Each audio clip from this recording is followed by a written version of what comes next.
2019 की बात है। महीना मुझे एग्जैक्ट याद नहीं है, शायद नवंबर का रहा है, नवंबर का ही था, 8 नवंबर। तो एक मीटिंग हमने की थी,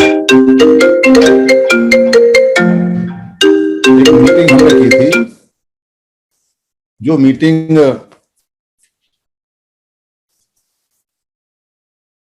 संगठनों को बुलाने की थी। पहले शुरू में जो हम मेहनत कर रहे थे, वो मेहनत कर रहे थे इस बात के लिए कि संगठन सारे के सारे इकट्ठे हो जाएं। शुरू में हमें एक बिट्टू ने बताया जो रजिस्टर्ड संगठन है वो 10,000 है, तो हम 10,000 ही मान के चलते थे। पर जब हम नागपुर गए और वहां बामसेफ की मीटिंग में बामसेफ के अध्यक्ष ने बताया, बोरकर वाले ग्रुप की बामसेफ, 29 लाख संगठन है, टोटल 31 लाख संगठन है और 4 लाख एक्टिवेट हैं जो हमारे हैं। तब से हमें उनकी फिगर के ऊपर हम बात करते हैं कि 29 लाख संगठन है जो टोटल है और 4 लाख संगठन है जो एक्टिवेट हैं। संगठनों को इकट्ठा करने का हमारा जो मकसद था और जो हमारा पर्पस था वो ये था कि भाई हमारे पैसे अलग अलग जाते हैं, हमारी रैलियां अलग अलग होती हैं, हमारी ताकत अलग अलग जाती है, हमारे धम्म के जो गुरु हैं वो अलग अलग हैं, जो हमारे बुद्ध विहार हैं वो अलग अलग हैं, जो हमारे संतों के आश्रम हैं, मठ हैं वो अलग अलग हैं, जो हमारे संतों के अनुयायी हैं वो अलग अलग हैं, जो हमारे राजनीतिक दल हैं वो अलग अलग हैं, जो हमारे इंटेलेक्चुअल लोग हैं वो अलग अलग हैं। सभी ने कुछ ना कुछ संगठन बना रखा है। एक एक कॉलेज में 2-2 हैं, एक एक यूनिवर्सिटी में 4-4 संगठन है, लाइन लगी पड़ी है। सब एक दूसरे से ईगो, ईर्ष्या, जलन वो सब खत्म होना चाहिए, वरना हम बचेंगे नहीं। ये एक साधारण सी बात है जो एक साधारण आदमी सोच सकता है। इसके लिए कोई पीएचडी करने की जरूरत नहीं है कि सारे के सारे संगठन इकट्ठे आएंगे तो हमें फायदा होगा।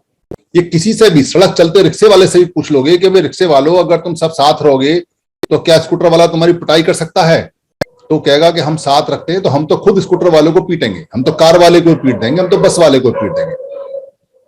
इसी बात पे बहुत पहले से, यानी 2019 को तो हमने इकट्ठा किया, उससे पहले हम बहुत मीटिंग में जाते रहे, उससे पहले मार पिटाइयां भी हुई हैं खूब। हमने क्या बोलते हैं, लोगों की जो जलाल हरकत हैं, जो बदतमीजियां, वो खूब सही हैं। क्योंकि ये बात जब हम कहते हैं कि भाई सारे इकट्ठे हो जाओ, तो आज तक की हिस्ट्री में भी हमको किसी भी साधारण आदमी ने या चंदा देने वाले ने या झंडा उठाने वाले ने या बैनर उठाने वाले ने या दरी उठाने वाले ने या जयकारा लगाने वाले ने कभी कुछ नहीं कहा। उन्होंने हमारा सपोर्ट कहा, उन्होंने कहा बिल्कुल ठीक कह रहे हो, यही हमारे दिल की इच्छा है।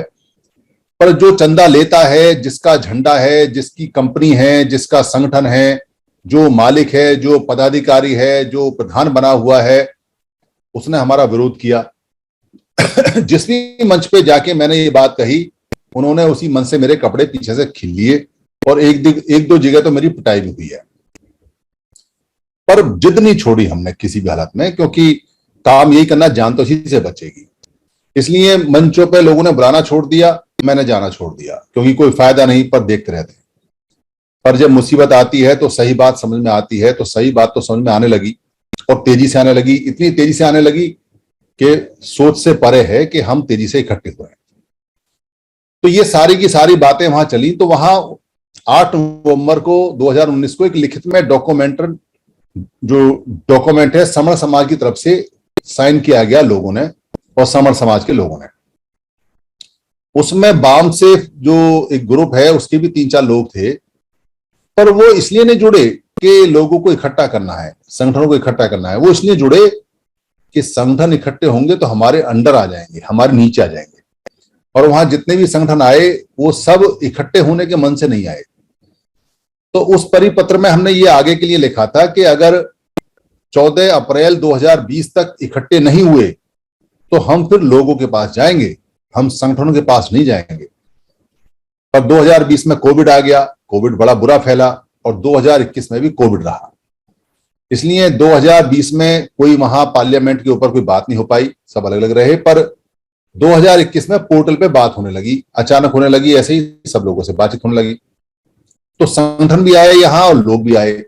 तो संगठन विरोध में आए और लोग सपोर्ट में आए, यानी संगठन के जितने पदाधिकारी हैं वो सारे पदाधिकारी ये मना नहीं कर पाए कि हमको इकट्ठा नहीं होना चाहिए, पर वो इकट्ठे नहीं हुए। और जो लोग आए और जो अच्छे लोग आए वो सारे के सारे इकट्ठे होने के लिए आए। पर शुरू के समय सभी तरह के लोग इसमें आए, और जो सभी तरह के लोग आए उसमें दो तरह का बाद में वर्गीकरण हो गया। एक तो वो लोग जिन्होंने ये कसम खा ली कि हमें इकट्ठा होना है, चंदा कभी नहीं देना है ना लेना है, जाति का ना अभ्यास करना है ना जाति की बात करनी है, केवल संघ में रहना है और संघ के अलावा कहीं नहीं जाना, चाहे कुछ हो जाए, चाहे कोई कुछ भी कहे। और पद प्रतिष्ठा मंच माला हमें नहीं चाहिए, हम जमीन पे बैठेंगे, हमको ऊपर नहीं बैठना। और पंजीकरण रजिस्ट्रेशन कभी नहीं कराएंगे, इसका कोई मालिक नहीं बनाएंगे। और जो संघ कहेगा, जो संघ पारित करेगा, वो बात हम सब मानेंगे। और संघ कभी राजनीति में नहीं जाएगा, ना ही इसको जाने देंगे। और संघ में जो घात करेगा, संघ को जो नुकसान करेगा, संघ को जो तोड़ेगा, उसकी संघ में कभी वापसी नहीं। और ये नियम हम कभी बदलेंगे नहीं। इसके अलावा संघ सेवा के नियम आ रहे हैं धीरे धीरे, और भी मॉरल ड्यूटी के नियम आ रहे हैं धीरे धीरे।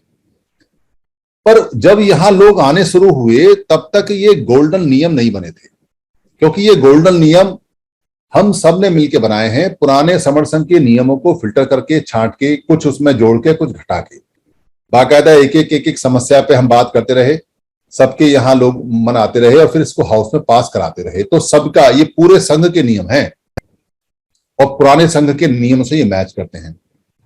तो जो लोग यहाँ आते गए और जिनका आज के जो 10 नियम हैं उनमें यकीन नहीं था, उन लोगों को बड़ी दिक्कत हुई।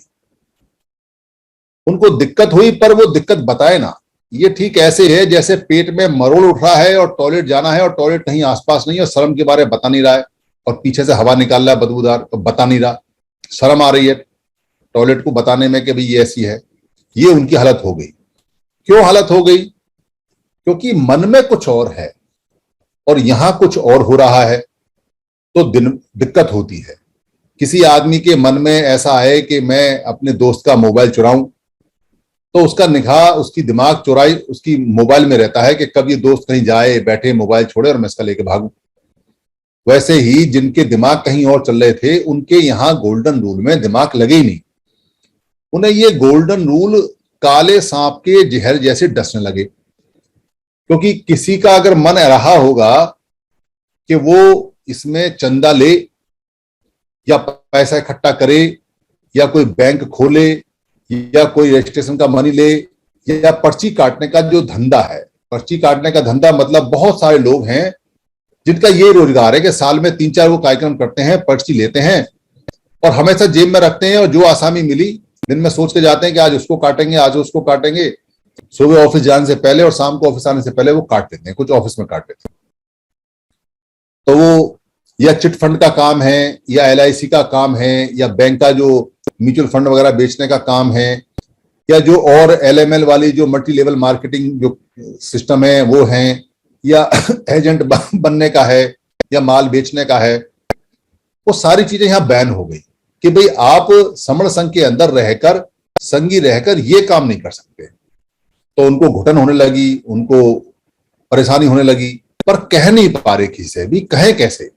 क्योंकि कहेंगे तो संघ के खिलाफ हो जाएगा, तो लोगों को पता चल जाएगा कि इसके मन में कुछ और है, ये संघी नहीं है। तो यहां उन लोगों के पेट में दर्द होने लगा जिनको मंच चाहिए, जिनको माला चाहिए, जिनको भाषण चाहिए। क्योंकि इन गोल्डन 10 रूल में भाषण का रूल नहीं है। भाषण का रूल इस 1 तारीख को पास हुआ है कि अब यहां भाषण भी नहीं चलेंगे। तो जो भाषणबाज हैं उनके लिए रिस्ट्रिक्शन लगा दी। क्या रिस्ट्रिक्शन लगा दी संघ ने? भाई संघ का काम है जुड़ने का, जोड़ने का। आपने अगर किसी बहुत बड़ी सभा में कुछ कहना है तो आप सिर्फ जुड़ने जोड़ने के बारे में कह सकते हो, और अगर वहां पर टाइम की लिमिट है और लोग ज्यादा हैं तो आपके काम के आधार पर आपको कॉल किया जाएगा। आपकी पोजीशन, आपका पैसा, आपका पद, आपका रुतबा, आपकी शिक्षा, आपकी डॉक्टरेट, इसके ऊपर नहीं किया जाएगा। आपने काम कितना किया संघ में, ये जो मिनट टू मिनट कमेटी है वो तय करेगी, पर आपका राइट मारा नहीं जाएगा। जितना अगर आपने काम किया उतना राइट आपको संघ देगा, ज्यादा भी देगा। पर आप बिना काम करे राइट मांगो नहीं मिलेगा, किसी भी हालत में नहीं मिलेगा, चाहे आपकी पोजीशन कुछ भी है, चाहे आप कुछ भी हैं, चाहे आप, नहीं मिल सकता। संघ सबके लिए बराबर है। यहाँ कोई वीआईपी, आईपी, वीवीआईपी कोई कल्चर नहीं होती। यहाँ कोई पतली गली नहीं है, यहाँ सिर्फ एक गली है, उसी में से सबको जाना है। तो उन लोगों को परेशानी होने लगी जो इसके मालिक बनना चाहते हैं। कई बार कोशिश भी की कि इसके मालिक बन जाएं। कुछ लोगों ने मालिक ढूंढने की कोशिश की, तो ना तो मालिक मिला कोई, हो तो मिले, और ना ही वो मालिक बने, क्योंकि मालिक बनने का यहाँ कोई कॉलम है नहीं। तो उनको दिक्कत हुई, और बहुत ज्यादा दिक्कत उनको हुई जिनको राजनीति में जाना है। उनके तो अरमान ही मर गए, क्योंकि रिटायर होने के बाद जो आदमी होता है वो सोचता है, थोड़ा बहुत उसने अपने दफ्तर में काम किया हो, इधर उधर काम किया हो, तो उसका मन होता है कि अब जरा एमएलए का चुनाव लड़के देखें, अब जरा काउंसलर का चुनाव लड़के देखें, अब जरा एमपी का चुनाव लड़के देखें। तो यहां लोग इकट्ठे होते हैं। ये पूरे भारत की गारंटी है, पूरे भारत में अब तक का सबसे तेजी से और सबसे ज्यादा और सबसे रिलायबल और सबसे अच्छे लोगों का समूह संघ है। क्योंकि इसमें जो लोग जुड़ते हैं उनका कोई लालच नहीं होता। वो जुड़ते हैं तो अपने पैसे से जुड़ते हैं, अपने खर्चे से जुड़ते हैं, अपना टाइम खर्च करते हैं, और यहां से सारी बातें सीखते हैं और लोगों को बताते हैं और जोड़ते हैं। जुड़ना जोड़ना जुड़ना जोड़ना की ये स्थिति हो गई है कि आज के समय अगर आप 2000 लोगों को कॉल करोगे तो अभी क्षमता ऐसी है कि 2000 लोग एक दिन में पूरे देश के कहीं भी पहुंच सकते हैं। ये क्षमता आ गई है, और ये क्षमता कम नहीं है। ये क्षमता किसी राजनीतिक पार्टी के पास में नहीं है कि वो 2000 लोगों को कॉल करके पूरे भारत में कहीं भी पहुंचा दे। ये क्षमता किसी के पास नहीं है। ये क्षमता उन जो अपोनेंट लोग हैं, जिन्होंने वमन संघ बना रखा है, उनके पास तो हो सकती है, क्योंकि उनका तो संघ का काम काफी पहले से चल रहा है, पर बाकी किसी के पास नहीं है। तो ये जो क्षमता है, इस क्षमता को देख के कुछ लोग आके उन्होंने अपनी मूछें चमकानी शुरू की, ऊपर करनी शुरू की। उनके माथे पर तो उन्होंने देखा कि यहाँ क्या चल रहा है क्या नहीं चल रहा है, तो मुआयना किया। तो पहले मीठे बोलने के बाद में इसमें घुसने के बाद में फिर वो थोड़े से हाथ पैर छटकाए, फिर उन्होंने भाषण पेलने की कोशिश करी, फिर उसके बाद में उन्होंने अपना हिस्सा मांगने की। हिस्सा क्या चाहिए उनको, कि उनको यहाँ स्टूल चाहिए, कुर्सी चाहिए, पद चाहिए, पर यहाँ तो है नहीं। तो लड़ने लगे, झगड़ने लगे कि यहाँ बनाइए, पद तो यहाँ बन नहीं सकते। तो फिर जब नहीं कुछ हुआ, नहीं कुछ मिला, तो विरोध में आ गए, क्योंकि ये नहीं कह सकते कि हमको राजनीति करने आए थे, ये नहीं कह सकते कि हम पद प्रतिष्ठा मंच और माला के लिए आए थे, ये नहीं कह सकते कि हम यहाँ जातिवाद का खेल खेलने आए थे, ये नहीं कह सकते कि हम यहाँ पर्ची काटने आए थे, ये नहीं कह सकते कि हम यहाँ केवल जाति का अभ्यास करने आए थे। तो कहें क्या आखिर? तो उनके अंदर जो गैस और उबाल है वो बढ़ता रहा। और जैसा कि नेचुरल होता है कि जिस आदमी का मन जिस काम में ना लगे, तो आपने वो कहावत सुनी है, नाचना आवे ना और आंगन टेढ़ा। यानी जिसको नाचना नहीं आता, वो कहते हैं कि तेरा जो आंगन है, तेरा जो ये फर्श है जिसमें मुझे नाचना है, ये टेढ़ा है भाई, मैं गिर जाऊंगा, मैं नहीं नाच रहा इस पे, मैं नहीं नाचूंगी इस पे। तो जिसको नाच नहीं आता वो 100 बात निकालता है। जैसे कहते हैं कि जो नई बहू होती है, अगर उसको काम नहीं करना हो तो वो कहती है मैं नहीं जा रही बिटोरा में कंडा लेने के लिए, वहां सांप है। तो जिसको काम नहीं करना होता, बिटोरा वो होता है जिसमें कंडे लगे होते हैं, पुराने गांव की भाषा है। तो वो बिटोरा में सांप बताती है जिसको काम नहीं करना होता। तो वो इसका मतलब यह है कि जिन लोगों को काम नहीं करना, जिन लोगों से बार बार कहा गया कि भाई काम बताओ, काम तुमने किया नहीं किया, ऐसे लोगों को लगा यहां तो दाल गलेगी नहीं, पर यहां से इज्जत से निकलना चाहिए, क्योंकि हम यहां से बेइज्जत हुए क्यों जाएं। तो वो यहां बेकार की बातें, छोटी मोटी बातें करके झगड़ा करने लगे। पर उनसे हर बार ये पूछा गया, बाबूजी काम कितना किया आपने, काम बताओ संघ को। जो यहाँ ज्यादा बोलता था, ज्यादा रूल नियम की बात करता था, उससे धीरे से पूछे थे, बाबूजी कितना काम किया आपने, काम क्या है, स्पोक है, काम क्या है, टीम 11 है, काम क्या है, संगति लगानी है, काम क्या है, गोल्डन रूल बताने हैं, काम क्या है, विचार बताना है, काम क्या है, जोड़ना है। यही तो काम है, जुड़ना है, जोड़ना है, और जो आइडियोलॉजी है, जो समर संघ का विचार है वो बताना है, संघ का विचार बताना है, जुड़ना है, जोड़ना, यही काम है। तो बहुत सारे लोग ब्लेम लगाते हैं, भाई जुड़ के क्या करोगे, जुड़ने की बात करते हो, ये तो बताते नहीं कि जुड़ेंगे क्या। दरअसल वो ये नहीं पूछते कि आप क्यों नहीं बताते, क्योंकि ये तो हमने हर बार बताया है कि जुड़ने के बाद में जितने लोग जुड़ेंगे वो अपना रास्ता खुद निकालेंगे, उनका रास्ता कोई और नहीं निकाल सकता। क्योंकि जो जुड़ेंगे, समस्या तो उनकी है, अब समस्या का समाधान तो लिख दूं मैं, समस्या का समाधान तो बता दे कोई और, समस्या का समाधान तो पहले पास करके रख लें कि भाई ये करेंगे, और उस समय समस्या कोई और आए तो जो लिखी समस्या, जो बताई समस्या है उस पर समाधान करोगे या जो उस समय होगी उस पर करोगे। जो हमारे प्राकृतिक नियम है वो ये कहते हैं कि रोज की समस्या रोज का समाधान, रोज की समस्या रोज का समाधान। ऐसे कैसे कर लोगे कि 1 साल के बाद में कोई समस्या आने वाली है उसका समाधान आज कर लोगे? ये मूर्खों का हिसाब है। आप किसी प्लानिंग के लिए एक छोटा दायरा तो बना सकते हो, एक छोटी बात तो कर सकते हो कि जी हम ऐसे ऐसे ऐसे करेंगे, पर उसमें संभावनाएं होती हैं। हम आलू बोएंगे पर तब बोएंगे कि अगर मौसम ठीक हुआ, जमीन में पानी ठीक हुआ, नमी ठीक हुई, और नहीं हुआ तो क्या करोगे? तो कोई दूसरा प्लान है। तो कितने प्लान बनाओगे? 3 4 5। तो उसी समय देख लो कि भाई अब जमीन कैसी है, मिट्टी कैसी है, उसी हिसाब से जो बोना है बो दो। इसको बोलते हैं कि जैसी समस्या वैसा समाधान कर रहे हैं। और एक खाका जो हम खींचते हैं वो छोटा सा होता है कि जैसे हमको फसल लगानी है या आलू बोना है, उसी प्रकार से जैसे यहां एक खाका बना लिया हमने, प्लान है। क्या प्लान है?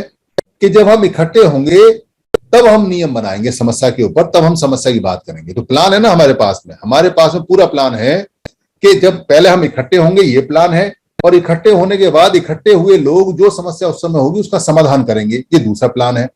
तो कौन कहता है कि हमारे पास प्लान नहीं? हमारे पास तो दुनिया का सबसे बेहतरीन प्लान है, जो फ्लेक्सिबल है, जो समस्या को समय को देख के तुरंत बदल जाता है, जिसमें कोई रिजिडनेस है नहीं, जो कोई ये नहीं कह सकता जी कि आपने तो पहले ये कहा था, अब तो इसमें ये है, अब लड़ते रहो उससे। जो पहले प्लान बनाता है वो कहता है जी पहले प्लान में ये था, अब बदल दिया। अब जिसको बहाना लड़ने का चाहिए, एक बहाना और मिल गया। दरअसल वो लोग हमसे ये नहीं पूछते कि करोगे क्या, ये तो हम बताते हैं। वो हमसे ये पूछते हैं, भाई साहब आपका प्लान क्या है, इसमें प्रधान कौन है, इसमें जनरल सेक्रेटरी कौन है, इसमें कैशियर कौन है, और उनको भी छोड़ो, भाई साहब इसमें मैं क्या हूं, मेरा स्टूल कहाँ है, मेरी कुर्सी कहाँ है, मेरा कहाँ लगाओगे, मुझे बताओ मेरा स्थान कहाँ है। ये पूछते हैं लोग, पर घुमा के पूछते हैं, सीधे सीधे नहीं पूछते। सीधे सीधे पूछेंगे तो संघ का जो हर एक संघी है तो जूता निकाल के बरसा देगा कि जब यहाँ पद नहीं, प्रतिष्ठा नहीं, मंच नहीं, माला नहीं, तो तू यहाँ, तेरी हिम्मत कैसे हुई और तू यहाँ बोल कैसे रहा है। इसलिए घुमा के पूछते हैं, प्लान क्या है, प्लान प्लान बताओ। वो प्लान नहीं पूछते, वो कहते हैं हमारा स्टूल कहाँ लगेगा, हमारी मेज कहाँ लगेगी, हमारी कुर्सी कहाँ लगेगी, वो बताओ, हमें क्या मिलेगा। इसी मिलने मिलाने में, कुर्सी और स्टूल में ही हम बर्बाद हो गए। जब भी 4 आदमी इकट्ठे होते हैं, पहले वो प्लान बनाते हैं, फिर वो कुर्सी मेज स्टूल बनाते हैं, फिर उन पर बैठ जाते हैं, और फिर जिंदगी भर बैठे रहते हैं, उसी में मर जाते हैं बैठ के। और फिर कुछ लोग और प्लान बनाते हैं, फिर वो स्टूल कुर्सी मेज लेके आते हैं, फिर उन पर बैठ जाते हैं। ऐसे ऐसे 29 लाख स्टूल कुर्सी लगा के बैठे हुए हैं, और कहीं कोई काम नहीं हुआ। आज तक की हिस्ट्री में किसी भी संगठन ने जो उद्देश्य अपने संविधान में लिखे हैं, अगर एक संगठन ये बता दे कि मेरा उद्देश्य 100% पूरा हो गया है, समर संघ पर ताला लगा देना आप, गारंटी इस बात की, बहुत एक्सपीरियंस है। एक संगठन नहीं, एक राजनीतिक पार्टी नहीं, एक भिक्षुओं का दल नहीं, एक भिक्षुओं का संघ नहीं, एक बुद्ध की, जो जितने बुद्ध के ये दावेदार और भिक्षु जो बनते हैं, या जो लोग दीक्षा पे दीक्षा करा रहे हैं कि हम ऐसा कर देंगे वैसे कर देंगे, एक अपने उद्देश्य के लिए कामयाब नहीं हुआ, और ना हो सकता है। टुकड़े कभी घर नहीं बनते। अगर आप ईंटें बिखेर दो किसी घर की चारों तरफ, और रोडी बदरपुर बिखेर दो, उसकी चौखट पौखट निकाल के दरवाजे दरवाजे फेंक दो, तो वो घर नहीं होता। घर जब होता है जब ये सारे जुड़ जाएं, और जुड़ के इनकी साफ सफाई मजबूती से हवा पानी इनका होता रहे, तब घर बनता है। तो जो ये बिखरे 29 लाख ईंट हैं, टुकड़े हैं, रोड़े हैं, रद्दड़ हैं, ये कोई घर है क्या? ये तो कचड़ा है, इसको तो मलबा बोलते हैं, इसको तो डेब्रिज बोलते हैं, इसको तो ये कहां से वो कहलाएं घर। और ये पट्टे ऐसे हमारे जो उस्ताद हैं, ये उसी को घर कहते हैं। एक ईंट कहीं पड़ी हो तो 29 लाख में तो कहते हैं मेरा ही घर है, मेरा ही संगठन है, इसी में आ जाओ सारे। अरे एक ईंट में कैसे सारे आ जाओगे भाई? जो चौखट पड़ी है कहीं, वो चौखट कहते हैं जी मैं ही घर हूं, इस चौखट में से कैसे कर लोगे? टुकड़े टुकड़े हुई पड़ी है चौखट, कैसे कर लोगे? ये छोटी सी बात समझ में नहीं आती कि टुकड़ों को घर नहीं बोलते, टुकड़ों को मकान नहीं बोलते, इन सब से मिलकर बनता है। तो ये कवायद हमने शुरू की, तो हमको ये 2020 में समझ में आ गया था कि हमें सब लोगों से बात करनी पड़ेगी, क्योंकि नेता तो कभी नहीं इकट्ठा होगा। तो अभी जो विरोध आ रहा है वो दो तरफ से आया है। एक तरफ का लगभग ढीला पड़ने वाला है, यहां से जो कुछ लोग हैं जो शुरू में जिनकी भर्ती यहां हुई और जो सीधे चले आए अपनी मूछ पहना के, अपनी जीप पहना के, और जो क्या बोलते हैं यहाँ राजनीति और पद प्रतिष्ठा मंचमाला पैसे के चक्कर में आए। कई लोगों ने ट्राई किया। एक तो आया जो उसने ये कहा जी कि मैं ऐसे ऐसे करके कोऑपरेटिव बैंक और कोऑपरेटिव चीज बनाऊंगा, और दो लोगों ने, और वो दो लोग जिनके क्या बोलते हैं बैंक अकाउंट करप्ट हैं, जिनके जो क्या बोलते हैं वो डेबिट कार्ड और क्रेडिट कार्ड ब्लॉक पड़े हुए हैं बैंकों में कर्ज की वजह से, वो दो लोग या फाइनेंस का बनाने के आए, वो तो हम निगाह रखते हैं पूरी पूरी। और उन्होंने बिना हाउस की इजाजत लिए अनाउंस कर दिया कि जी 1 लाख जमा करो, 50,000 जमा करो, ये जमा करो। इमरजेंसी मीटिंग हुई, उस दिन के बाद से ये हुआ कि यहाँ पैसे की बात नहीं होगी।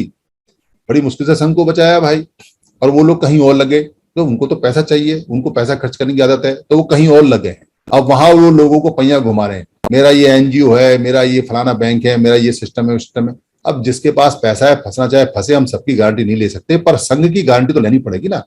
संघ की गारंटी इसलिए पड़ेगी क्योंकि हम भी संघी हैं। अगर हमारा संघ लूटेगा तो हम भी तो लूटेंगे, अगर हमारा परिवार टूटेगा तो हम भी तो टूटेंगे, अगर हमारे घर में आग लगेगी तो हम भी तो मरेंगे। इसलिए संघ की तो गारंटी है, पर सबकी गारंटी नहीं ले सकते। तो एक यहाँ आया, वो सीधा सीधा आया और उसने कहा जी राजनीति के बिना कुछ नहीं हो सकता। हमने पूछा भाई तू कौन है, क्या है? कह रहा जी मैं फलाने लखनऊ की पार्टी का जनरल सेक्रेटरी हूँ। तो भाई जनरल सेक्रेटरी है तो वहां बात नहीं बनी, तो यहाँ लोगों का क्या करेगा? कि जी राजनीति के लिए कौन मना कर रहा है? तू वहां का जनरल सेक्रेटरी, तू राजनीति कर ले, यहाँ क्या करेगा आके? पर उसको राजनीति यहाँ करनी है क्योंकि उसको यहाँ 200 आदमी दिखाई देता है, 300 आदमी दिखाई देता है, 1000 आदमी दिखाई देता है। तो भाई वहां तेरे पास इतने आदमी भी नहीं है, तू कैसी राजनीति करना है और तू बड़ा पद बता रहा है। ये घोलमाल इसलिए है क्योंकि हमारे सीधे साधे लोग पूछते नहीं, वो सवाल जवाब करते नहीं। भाई तू कौन बंदा है, क्या बंदा है, क्या तेरी राजनीति है, कौन सा तू करेगा, कौन सा पैसा है, कौन सा फाइनेंस है, कौन सा मंच है, कौन सी माला है। एक व्यक्ति यहाँ आया, उसने कहा जी मुझसे पैसा ले लो, बड़ा पावरफुल, देश विदेश में कहीं रहने वाला। हमने कहा पैसे तो यहाँ से लिए नहीं जाते। कह रहा जी मैं बहुत देर तक बोलना चाहता हूँ। भाई बहुत देर तक कैसे बोल सकता है? यहाँ तो चाहे देसी है चाहे विदेशी है चाहे गांव का है, बराबर है। 10 आदमी होंगे, 2 मिनट मिलेगा बोलने के लिए, पर बोलेगा भी विचार के ऊपर। मैं नहीं कर सकता, मेरा नहीं कर सकता, अपना कोई विचार नहीं दे सकता, सिर्फ जुड़ने और जोड़ने का विचार दे सकता है। तो इतने सारे लॉक लग गए। तो कह रहा जी ये तो ठीक नहीं है सिस्टम। भाई ठीक क्या नहीं है सिस्टम? तेरे को बोलने के लिए हमने मना नहीं किया, पैसा हमको तेरा चाहिए नहीं, मंचमाला यहाँ है नहीं। अब यहाँ कोई विदेशी हो या देशी हो, उसको हम बराबर मानते हैं, इसमें क्या बुरा करते हैं भाई? ये हर तरह के लोग यहाँ आ रहे हैं, हर तरह के लोग जा रहे हैं, पर अब थोड़ा सेटलमेंट हो गया है। सेटलमेंट इसलिए हो गया है कि संघ अब परिपक्व हो गया है और अपने रास्ते पर बढ़ रहा है। तो 31 जुलाई को मीटिंग है, 31 जुलाई को गढ़ मुक्तेश्वर में सब महिलाएं आ रही हैं, उनकी महिला संगति है, महिला संगति भी होगी, पर पुरुष के जाने का कोई बंधन नहीं है भाई। जितनी महिला है उतने पुरुष आ सकते हैं, उससे ज्यादा भी आ सकते हैं, उससे कम भी आ सकते हैं। वहां झूले पड़ेंगे तो वो महिलाओं के लिए पड़ेंगे, पर पुरुष के लिए भी, जो मेल है उसके लिए, नर के लिए भी झूला होगा, वो भी झूल सकता है। यहाँ कोई भेदभाव तो है नहीं। तो इसलिए क्योंकि उस दिन तीज भी पड़ रही है, जिस दिन मीटिंग रखी है उस दिन तीज भी पड़ रही है, तो गंगा का घाट होगा, बढ़िया वहां खाना वाना होगा, और सब अपना आधा आधा किलो घेवर लेके आएंगे, बढ़िया वाला घेवर लेके आना है, क्योंकि घेवर वहां मिक्स होगा तो किसी का घेवर खराब होगा तो ऐसा ना हो कि सबका स्वाद खराब हो जाए। आधा आधा किलो लेके आना है, तो वहां घेवर मिलके खाएंगे, बच्चे वहां मौज करेंगे। वहां गाने वाने का, संगीत का भी कार्यक्रम रखा है, और हो सकता है कि वहां पर महिलाओं की डिमांड पर मेहंदी वाले भी आ जाएं। ऑन पेमेंट होगा, जिसको मेहंदी लगवानी लगवा ले, खुशी की बात है, कोई समस्या नहीं है, वो इंतजाम वहां हो रहा है। और 24 जुलाई को उससे पहले जो मीटिंग है, वो आपकी मीटिंग ऐतिहासिक मीटिंग हो रही है, जो आपकी यमुनानगर में है। यमुनानगर की इसलिए ऐतिहासिक मीटिंग है क्योंकि यमुनानगर में वो है टोपरा, वहां पर भगवान बुद्ध का धम्म चक्र बहुत बड़ा लगा हुआ है, और वहां पे यमुनानगर के अंदर एक बहुत बड़ा स्तूप भी है, चनेटी बोलते हैं जिसको, वो देखने लायक है, और बराबर में यमुना बहती है। इसलिए वहां भी पिकनिक जैसा माहौल रहेगा, संगति की संगति होगी, बहुत सारे लोग होंगे, अपना अपना खाना लेके जाएंगे और वहां पर संगति करेंगे, और बाकी वहां टोपरा में जाएंगे, और जो लोग यमुना किनारे जाना चाहे वो घाट पर जा सकते हैं। तो वहां के लिए आप तैयार रहो 24 जुलाई के लिए, और पूरी मौज मस्ती फुल रहेगी। बाकी इसके अलावा जो संगति है वो लगातार चल रही हैं, और आने वाली जो संगति है वो बड़ी मजेदार हैं। और 16 अक्टूबर की जो संगति है वो लगभग तय हो गई है, जो लखनऊ की है। लखनऊ की संगति अब तक की सारी संगतियों में सबसे बड़ी रहेगी। उनकी जो तैयारी है वो 2000 आदमियों की है, और वहां पर जो उन्होंने जगह चूज की है वो बहुत बढ़िया की है। चैम्प्सफोर्ड चांसलर क्लब है, चांसलर क्लब के अंदर वो मीटिंग होगी। उसमें 200 रुपए का खर्चा पास हुआ है। आपने 200 रुपए सिर्फ खाने के, चाय नाश्ते के वहां देने हैं एक बंदे ने। वो चाय नाश्ता खाना उन्हीं की तरफ से है जो क्लब है, और उस क्लब के अंदर बहुत आलीशान क्लब है वो। उसमें हम सारे लोग जाएंगे लखनऊ में। जिनको लखनऊ घूमना है अक्टूबर के दिनों में, वो लखनऊ घूमे, एक दिन पहले पहुंच जाएं। कुछ वहां रुकने की जो स्थिति है वो कुछ ऐसी है, जो लोग घरों में रुकवाएंगे, जो होटलों में रुकना चाहे होटलों में रुकें। कुछ लोग ऐसे हैं जो नहीं रुकना चाहते, वो दिल्ली से जो जाएंगे, लखनऊ एक्सप्रेस शाम को चलती है, सुबह आपको पहुंचा देगी। आप किसी के भी रूम में होटल में अपना चेंज कर लें कपड़ा वगैरह, बातचीत करके जाएं कौन कौन होटल में रुका हुआ है, और वहां से संगति को अटेंड करके शाम को फिर लखनऊ मेल से वापस आ जाएं। तो इसके लिए लखनऊ की जो ट्रेन है उसको बुक करा लें अभी से ही, क्योंकि लखनऊ की जो ट्रेन है बुक करा लेंगे तो, और जत्थे में कराए पूरे में। वो मीटिंग जो पास हुई है हाउस से, वो चिकित्सक खास है, यानी उसमें मेडिकल के जो डॉक्टर हैं और जो पैरामेडिकल के लोग हैं उनकी संख्या स्पेशली ज्यादा रहेगी।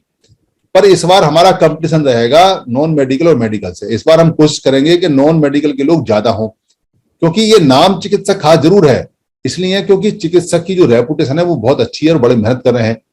पर हम सारे के सारे ही चिकित्सक के परिवार के हैं, तो अपने परिवार के साथ सबके साथ जाना है, चाहे वो इंजीनियर है, चाहे डॉक्टर है, चाहे वो क्लर्क है, चाहे किसान है या मजदूर है। पर 200 रुपए देने हैं अपने खाने के, और भरपेट खाना वहां खाइए। वहां दाल चावल रोटी सब्जी रायता और एक मिठाई है, बाकी चाय नाश्ता है जो वहां मिलेगा। और वो रिजॉर्ट्स है, बहुत बढ़िया है, तो इसलिए वहां खाने माने का वेटर वगैरह सब मिलते हैं। कोई ऐसा नहीं है, बढ़िया मौसम होगा। आप अपना फर्स्ट क्लास कपड़ा अपडेट पहन के तैयार करके रखें, अपनी बुकिंग पहले करा दें। जो टिकट पहले बुक करा देंगे वो सस्ती मिलती है, बाद में टिकट महंगी मिलती है। तो नागपुर की संगति आ रही है, नागपुर की संगति की डेट आने वाली है, जो 5,000 लोगों की संगति नागपुर में होगी उसकी डेट आने वाली है। और लखनऊ और जो मुंबई की संगति है उसके लिए कटके सर जाने वाले हैं 14-15 तारीख को, क्योंकि अभी वो ऑफिस में बिजी हैं, 7-8 दिन का काम है। उसके बाद में जो मुंबई की डेट है वो फिक्स होकर आ जाएगी, वहां 10,000 की संगति लगेगी। इसके अलावा बहादुरगढ़ की मीटिंग है, वो इस संडे को होनी थी पर अगले संडे को आपको डेट आ जाएगी। बहादुरगढ़ में 1,000 आदमियों की संगति की बात है। और दिल्ली में हर हफ्ते संगति चल रही है, दिल्ली में जल्दी ही एक बड़ी संगति करेंगे। और फरवरी 2023 के लिए जो संगति होने वाली है वो लगभग 10,000 की रहेगी। उसके लिए हम सबकी जिम्मेदारी बहुत ज्यादा है, तो उसमें अभी हम पैसा इकट्ठा कर रहे हैं। 3 लाख रुपए करीब हमें इकट्ठा करना, जो रिफंडेबल है। रिफंडेबल का मतलब यह है कि हम एडवांस में पैसा देते हैं और हॉल बुक करा लेते हैं, और जब सब लोग अपना पैसा जमा करते हैं तो वो सब लोगों का वापस कर देते हैं। पिछली संगति जो हुई थी 15 मई को, उसमें जिसका भी हमने पैसा लिया था वो सबके हमने वापस कर दिए हैं। तो वो पैसे आए तो पैसे वापस हो गए। इसलिए रिफंडेबल पैसे में 100 लोगों को चूज किया जा रहा है, 100 लोगों को तैयार किया जा रहा है कि भाई 100 लोग देंगे और वो दिल्ली और आसपास के हो तो बेहतर है। 3-3 हजार रुपए दे रहे हैं, वो 3 लाख रुपए जमा हो जाएंगे, वहां हम जमा कर देंगे। उसके बाद जब पैसा आएगा तो उनका वापस होता चला जाएगा। जो लोग 3-3 हजार रुपए जमा कराना चाहें वो करा सकते हैं। इसके अलावा मीटिंग हो रही है, जो योगेंद्र सर है उनके पास पूरा खाका है, वो डालते रहते हैं कहाँ कहाँ हो रही है। क्योंकि एक संगति जो और बड़ी होनी है, वो संगति हमारी 23 सितंबर की है, जब बाबा साहब का संकल्प दिवस है। वो बड़ा ऐतिहासिक है। उसमें 80 लोगों ने अब तक ट्रेन की टिकट बुक करा ली है। जो लोग जाना चाहते हैं वो ट्रेन की टिकट बुक करा लें। अभी तो AC 3rd है और AC 2 और शायद सेकंड में भी और स्लीपर क्लास में मिल रही है, बाद में दिक्कत हो जाएगी। तो 80 लोगों का वहां रिजर्वेशन हो गया है। अगले 1 आध हफ्ते में 100 तक हो जाएगा। उसके बाद फिर आसपास के लोग कराएंगे, तो हमारे ख्याल में वो 200 से लेके और 250 लोग हम यहाँ से जाएंगे। वो गुजरात वाले उसकी तैयारी कर रहे हैं। ये सारा काम चल रहा है। पर इस साल संगतियां बहुत लगेंगी, बहुत इसलिए लगेंगी क्योंकि बिजनौर की संगति भी तय हो गई है। बिजनौर की संगति 2 बार पोस्टपोन हो गई। एक बार वहां पुलिस वालों ने मना कर दिया, धारा 144 लग गई, और एक बार वो दिन कुछ ऐसा पड़ गया, उस दिन नहीं हो पाई। तो उनकी संगति बहुत अच्छी है, डेट मुझे याद नहीं है, शायद नवंबर में रखी है उन्होंने। वो संगति बहुत लाजवाब रही, क्योंकि वो गंगा के पार है। गंगा हम पार करेंगे, गंगा का घाट आएगा, तो वो जगह बहुत अच्छी है, पूरा बहुत बढ़िया होगा। तो ये सारे कार्यक्रम लगातार लग रहे हैं। इस बीच में मुरादाबाद की संगति भी आने वाली है, अमरोहा की संगति आने वाली है, बुलंदशहर की संगति आने वाली है। ये सारी संगतियां लगातार आने वाली हैं और ये बढ़ेंगी। और महाराष्ट्र के हर जिले की संगति आपको अक्टूबर के बाद में दिखाई देगी। तो ये जो सारा काम चल रहा है जुड़ने और जोड़ने का, इसकी स्पीड बढ़ गई है, काम बढ़ गया है। इस काम बढ़ने में, इस काम को मैनेज करने के लिए अब टीमें बनने लगी हैं। कोई व्यक्ति अगर ऐसा इच्छुक हो कि जो उस टीम में शामिल होना चाहता है मैनेजमेंट की में, तो उसकी टर्म्स कंडीशन है, वो अपना चैट में नाम छोड़ दे या मुझे फोन कर ले, तो हम इसकी कमेटियां बनानी शुरू कर रहे हैं ताकि ये मैनेजमेंट आसानी से, क्योंकि अब काम बड़ा हो रहा है। तो अब मैनेजर भी यानी उपठाक भी हमको ज्यादा चाहिए, सेवक भी ज्यादा चाहिए, जो ज्यादा अच्छी तरह से काम को करा सकें। ये काम इतनी तेजी से बढ़ रहा है, हकीकत यह है कि यहाँ जितने काम करने वाले हैं वो कम पड़ रहे हैं, और काम करने वालों की सख्त जरूरत है। क्योंकि जब तक काम करने वाले बढ़ेंगे नहीं तब तक काम को संभालेंगे कैसे, क्योंकि काम की देखभाल नहीं होगी तो काम बिखर जाएगा, काम बिखर जाएगा तो फिर वो किसी फायदे का रहेगा। बिखरी हुई चीज, एक सेब के पेड़ पे बहुत सारे सेब आए पर अगर वो गिर के बिखर जाएं, सड़ जाएं तो उनका क्या फायदा जो पेड़ ने इतनी मेहनत की।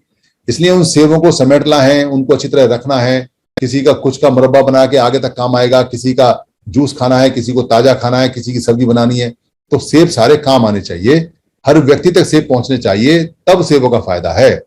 इसलिए जो हम मेहनत कर रहे हैं, सब लोग मिलकर मेहनत कर रहे हैं, उस मेहनत को हमको इकट्ठा भी करना है, रेगुलेट भी करना है, तब हमें उसका फायदा है। इसलिए हम सारे लोग यहाँ इकट्ठे हो रहे हैं और हमारा एक काम है इकट्ठे होने का। जो नए लोग आज यहाँ आए हुए हैं वो इस बात को ध्यान दें कि ये संघ है, ये संगठन नहीं है। संघ में और संगठन में जमीन आसमान का अंतर होता है। आप थोड़ा सा ये समझ सकते हैं कि पूरी दुनिया में संघ जो होता है वो एक हो पाता है, एक समुदाय का या एक जेंट्री का या एक लोगों का। तो हम सारे समण हैं, तो समणों का एक संघ है। इसके विपरीत भी लोगों ने संघ बना रखा है जिसको वमन संघ बोलते हैं। वमन संघ की खास बात यह है कि वो आज की डेट में पावर में है, सत्ता में है, पैसे उसके पास है, कोठी बंगले उसके पास है, जमीन जायदाद उसके पास है, देश विदेश में नौकरियां उसके पास है, सारी चीज उसके पास है। उनकी संख्या कम है, पर समण ने अपने संघ के बारे में कभी होश नहीं लिया। अब उनको होश आया है, तो जैसे जैसे हम इकट्ठे होते चले जाएंगे वैसे वैसे सारी चीजें हमें भी मिलनी शुरू हो जाएंगी। तो लोग कहते हैं जी ऐसे कैसे मिल जाएंगी? अरे भाई ऐसे इसलिए मिल जाएंगी क्योंकि जिसकी जितनी संख्या भारी ले जाओ अपनी हिस्सेदारी। तो लोग कहते हैं हम तो इतने सारे हैं। भाई आप इतने सारे हो, स्कैटर्ड हो, बिखरे हुए हो, अगर सेब एक पेड़ पर आए और वो इकट्ठे ना हो तो उनकी कोई वैल्यू नहीं होती है। और अगर 100 सेब भी हों और एक साथ इकट्ठे हों तो उनकी वैल्यू होती है। तो इकट्ठे होने में जान बसती है। जो जंगल के अंदर हिरन होते हैं वो बेशक कमजोर है पर वो इकट्ठे रहते हैं, झुंड में रहते हैं, तो उनका शिकार नहीं होता। शिकार उसी हिरन का होता है जो हिरन झुंड से अलग हो जाता है, संघ से अलग हो जाता है। और तो और जो शेर होते हैं वो कितने ही खूंखार जानवर हों, पर अगर शेर भी अकेला घूमता है जंगल में तो उसका भी कुत्ते मिलकर शिकार कर देते हैं, क्योंकि कुत्ते झुंड में होते हैं। इसलिए आप ये समझो कि भाई कुत्ते झुंड में हैं और वो शिकार कर रहे हैं और शेर मस्त होकर अकेले घूम रहे हैं। अरे भाई शेरों अकेले मत घूमो, सारे इकट्ठे हो जाओ, शिकारी हो जाओगे। फिर किसी कुत्ते की औकात नहीं है कि जो आपको कुछ कर सके। फिर कुत्ते आपके बचे हुए मांस पर जिंदा रहेंगे। शेरों के बचे हुए मांस पे गीदड़ और कुत्ते जिंदा रहते हैं, कुत्तों के मांस पर नहीं रहते हैं। इसलिए शिकारी बनना है, शेर बनना है, पर शेर इकट्ठे होकर बनना है। अलग वाला शेर जो कोई मुंह छुपर करके घूमता है, कोई जातिगत अपना संगठन बना के शेर घूमता है, कोई अलग संगठन बना के घूमता है, कोई मठ अलग लेके शेर बना घूम रहा है, कोई भिक्खू अलग ये कहता है कि मैं शेर हूं पर अकेला ही घूम रहा है। भाई सारे तुम शेर तो हो, इसमें तो कोई शक नहीं है, क्योंकि पुराने शेर हो, कहना पड़ेगा, मानना पड़ेगा, सम्राट अशोक के समय के शेर हो, पर अलग अलग शेरों के तो शिकार ही होते हैं भाई।